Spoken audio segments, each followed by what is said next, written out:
This is Devin Nunes, a Republican member of the House of Representatives from California. He's the chairman of the House Intelligence Committee.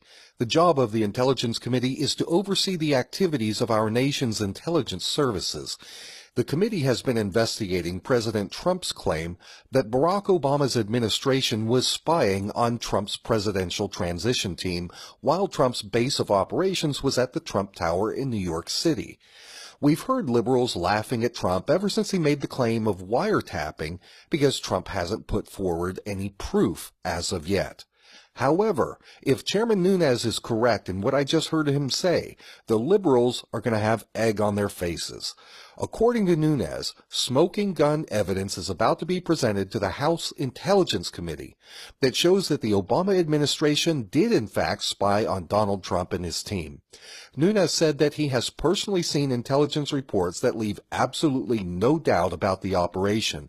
These reports are said to come from multiple sources and conclusively establish that Obama and his people were spying on Trump and his people. Nunes said that even before President Trump first tweeted his accusation against Obama back on March 4th, that Nunes had known through his sources that Trump was under surveillance. The way this spying is accomplished is sneaky, but very typical of how our intelligence community works around the privacy protections that are afforded to U.S. citizens by the Constitution. What these spooks do is wiretap or otherwise establish covert surveillance of the people in foreign nations that the real target is going to be communicating with.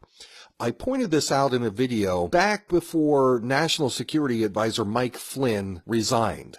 When the news broke that Flynn had briefly discussed Obama's sanctions against Russia with a Russian diplomat, a couple of things occurred to me. First, how could the intelligence community have leaked that phone call to the press unless they had somehow heard the phone call to begin with?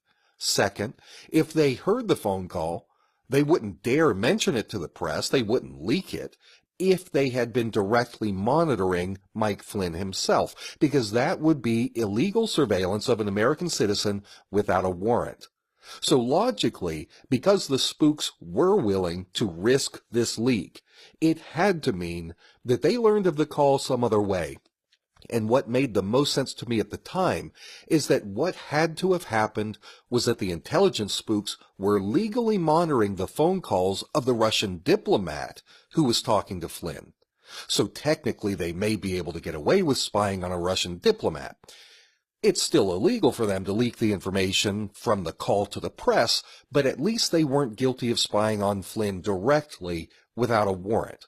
So do you see how this works? Based on what I'm interpreting from Nunes's remarks, the Obama administration was actively spying on Trump's incoming administration by surveilling the foreign parties to whom the Trump team was speaking, and they were speaking to a lot of foreign parties. What makes this story so damning is that regardless of the methods that the Obama administration used to do the spying, the fact is that there is no plausible purpose for that spying on Trump and his team except for one purpose alone, and that is to do damage to the incoming president and his administration.